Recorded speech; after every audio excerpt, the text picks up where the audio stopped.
Now students आइए हम लोग क्वेश्चन स्टार्ट करते हैं। कॉलम ए को कॉलम सेकंड से column first column second match करना है। Okay, A B C D को मैच करना है पी क्यू आर एस से। तो ए मैच करेगा किसके साथ? इससे पहले मैं आपको बता दूं, यहाँ पे इन्होंने सुपर कंडक्टर के बारे में बोला है, ठीक है ना। तो सुपर कंडक्टर कैसे मटेरियल होते हैं सुनिए। जो आपके superconductor is the perfect diamagnetic substance. Note करिए, superconductor is superconductor is perfect diamagnetic substance, है ना। मतलब समझो, देखो डायामैग्नेटिक अगर कहीं रखा हुआ है इस तरीके से, ये डायामैग्नेटिक है आपका, मान लीजिए डाया। तो डाया क्या करेगा, एक दो मैग्नेटिक फील्ड लाइन तो अपने अंदर से जाने देगा, है ना। जैसे ये वाली मान लीजिए इसके अंदर से चली गई और ये वाली इसके अंदर से, ठीक। बाकी सबको रिपेल करेगा इस तरीके से। ये ऐसे, ये डाया हो गया, ठीक। लेकिन डाया का जो एक्सट्रीम है वो होगा सुपर कंडक्टर। मतलब सुपर कंडक्टर एक भी मैग्नेटिक फील्ड लाइंस अपने अंदर से नहीं जाने देगा। ये देखिए इस तरीके से सुपर कंडक्टर जो होगा वो हर एक मैग्नेटिक फील्ड लाइंस को रिपेल करेगा, ये ऐसे, है ना। तो ये सुपर कंडक्टर हो गया। समझे दोनों में डिफरेंस? ये क्या हो गया, सुपर कंडक्टर में से एक भी मैग्नेटिक फील्ड लाइंस नहीं पास होंगी, ऑल मैग्नेटिक फील्ड लाइंस को रिपेल करेगा ये, ठीक, इस तरीके से। ठीक है, तो आपका डाया का जो एक्सट्रीम फॉर्म होता है वो सुपर कंडक्टर होता है, ठीक। अब समझो जरा, तो सुपर कंडक्टर में अगर आप आएंगे तो ये बताइए कि म्यू आर कितना हो जाएगा। म्यू आर क्या होता था बताइए, B M upon B naught. तो ये तो जीरो होगा, बिकॉज बी एम जीरो है, इसके अंदर से जीरो जा रहा है, ठीक है। इस मटेरियल के अंदर से जीरो जा रहा है, तो जीरो होगा न्यूमरेटर में, अपॉन में बी नॉट आपका, ठीक। और इज इक्वल्स टू 0.समथिंग जीरो। तो म्यू आर जीरो, और म्यू आर किसके इक्वल होता था, काई प्लस वन के इक्वल होता था म्यू आर। तो chi plus one is equal to zero, तो काई इज इक्वल टू -1, ठीक। ये इस तरीके से, करेक्ट। तो सुपर कंडक्टर का काई कितना होता है, एग्जैक्टली -1 होता है, ठीक, करेक्ट। अब आइए, और क्या क्या पढ़ा था हमने पढ़ा था कि डायामैग्नेटिक का, डाया मैग्नेटिक मटेरियल का जो हमारे पास म्यू आर होता है वो लेस देन 1 होता है, करेक्ट, याद है? बताइए, लेस देन 1 है तो काई हमारा क्या हो जाएगा, जीरो से लेस हो जाएगा। काई हमारा क्या हो जाएगा, जीरो से लेस हो जाएगा, जीरो से नेगेटिव हो जाता था, याद है? ठीक, क्या मैं सही हूं? क्योंकि आप काई प्लस वन को लेस देन जीरो रखोगे, सॉरी लेस देन 1 रखोगे तो काई इस लेस देन क्या आ जाएगा हमारे पास, जीरो आ जाएगा, ठीक। उसके बाद पैरा में आप गए थे, तो पैरा मैग्नेटिक मटेरियल में क्या होता था बताइए, mu r is greater than 1 होता था, याद है? B M upon B naught. तो ये ग्रेटर देन 1 है तो chi is greater than zero, chi positive होता था।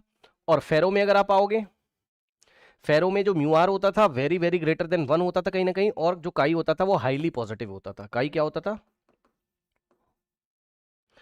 हाईली पॉजिटिव होता था, याद है? बताइए, तो जिसको याद है उसका क्वेश्चन हो जाएगा। क्वेश्चन देखिए जरा, सबसे पहले पैरामैग्नेटिक सब्सटेंस, ओके। तो यहां हम एक काम करते हैं, सुपर कंडक्टर को हम मैच कराते हैं किससे, ये x का मतलब है काई, ये काई लिखा हुआ, एक्स एम का मतलब है काई एम, ओके। तो सुपर कंडक्टर में काई -1 होता है, अभी बताया था आपको, ठीक। सुपर कंडक्टर में काई आपका क्या होता है, -1 होता है, ठीक। तो कहने का मतलब है कि जो C होगा वो मैच करेगा किसके साथ, C मैच करेगा किसके साथ, P के साथ, ठीक। उसके बाद जो डायामैग्नेटिक सब्सटेंस होता है, डायामैग्नेटिक सब्सटेंस में काई इज लेस देन जीरो होता है, चेक कर लीजिए, काई इज लेस देन जीरो होता है, ठीक। तो डायामैग्नेटिक सब्सटेंस बी मैच करेगा किसके साथ, क्यू के साथ, ठीक। तो बी मैच करेगा किसके साथ, क्यू के साथ। उसके बाद फेरोमैग्नेटिक सब्सटेंस में जो काई होता है वो पॉजिटिव होता है ना, काई पॉजिटिव होता है हमारा, ठीक। तो काई पॉजिटिव यानी कि 1 से ग्रेटर, ठीक है। और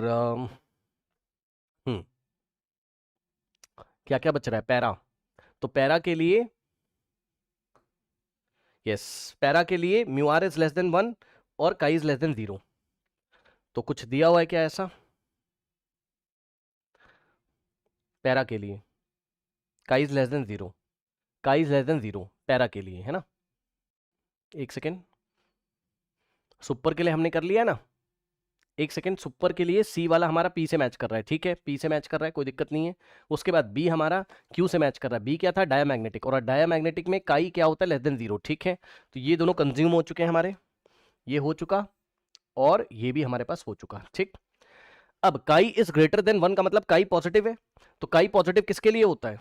काई पॉजिटिव हमारा किसके लिए होता है बताइए? काई हाईली जो पॉजिटिव होता है वो किसके लिए, हालांकि 0 से ग्रेटर में तो आपका मतलब पैरा वाला भी सेटिस्फाई होगा, बट पैरा वाला पहले ही कवर हो चुका है शायद, ठीक है, पैरा वाला हमारा शायद पहले ही कहीं कवर हो चुका है क्या? नहीं हुआ है, कोई बात नहीं है। तो इन दोनों में अभी लड़ाई है ना, देखते हैं जरा क्या है।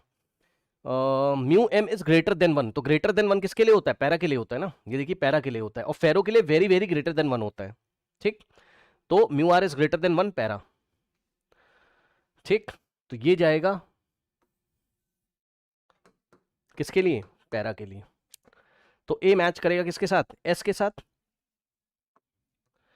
ए मैच करेगा एस के साथ, तो डी किसके साथ मैच करेगा? डी हमारे पास फेरो मैग्नेटिक मटेरियल बच गया है ना, तो डी मैच करेगा हमारा इसके साथ, आर के साथ, ठीक।